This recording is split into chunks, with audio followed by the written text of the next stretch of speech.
Of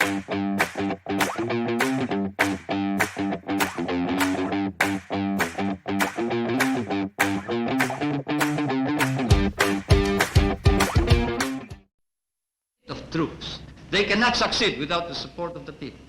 We cannot succeed without the support of our people. I am happy to see that the reaction throughout the country is favorable. I have received hundreds and hundreds of telegrams from all corners of the Philippines congratulating you and incidentally me for the proclamation of martial law, for the sudden cessation of anarchy and of criminality throughout the land, and of the re-establishment of an atmosphere of brotherhood amongst Filipinos.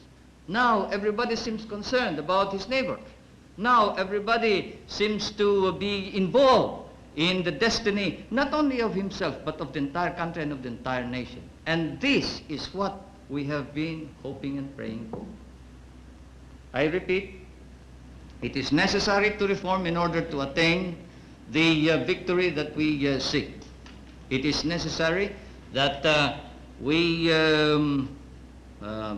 attain all the objectives that we have set.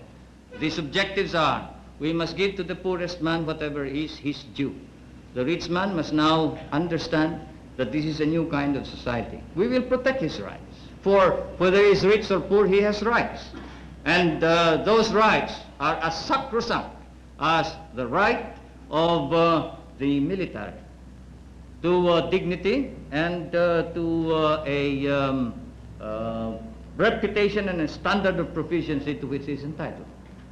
Thus it is important that we must tell everybody, and I ask you to do this, to go out to your assignments, to your respective areas, to your units, to your area of operations, and tell everyone that every citizen in this country has rights, and those rights will be protected, whether he is a businessman or a mere janitor, whether he is a tenant or a landowner. Those rights will be protected, but we will treat each other as brothers. The landlord must now learn to live with the tenant, and the tenant must be given his due. I am proclaiming today land reform throughout the entire Philippines. We must allow the tenant to now acquire ownership ultimately of his land, but he must engage in cooperative effort. We cannot just skip on subdividing land. We must cooperate. We must now establish cooperatives of production, cooperatives in irrigation, cooperatives in rural electricity, cooperatives in consumption, cooperatives in everything that we do, because we are a small nation and most of our people are small people.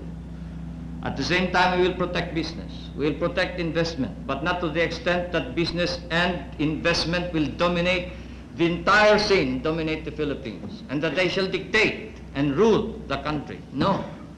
The business section need no fear whatsoever. As I have said, the soldier is not only courageous, he is not only humble, he is fair, because that is his standard of not only living, but his standard for performance. That is his very life. That is the very meaning of his being a soldier. Fairness and justice. And so you tell each and everybody that they can expect fairness, justice. We will reform our society so we will weed out the corrupt in our government. We must do so, because a corrupt government is an insult to the entire country. And it encourages rebellion, it encourages revolution. There can be no success, no victory, no achievement if we do not alter and change our political institutions so as to be able to remove the sterile and obstruct the attainment of the ideal that we have. The armed forces of the Philippines have set up a standard of their own.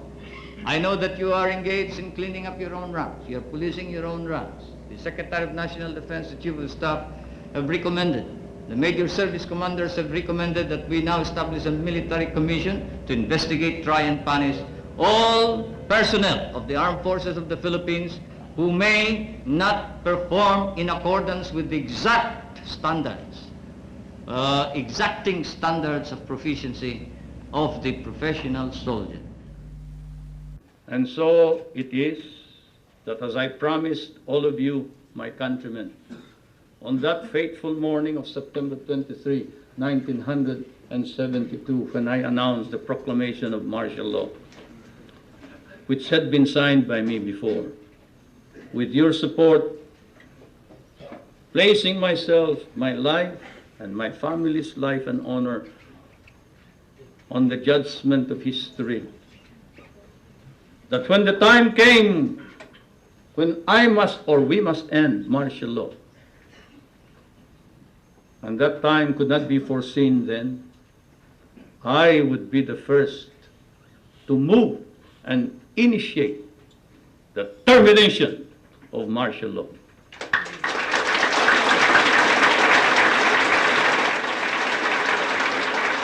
It is after deliberate, sober judgment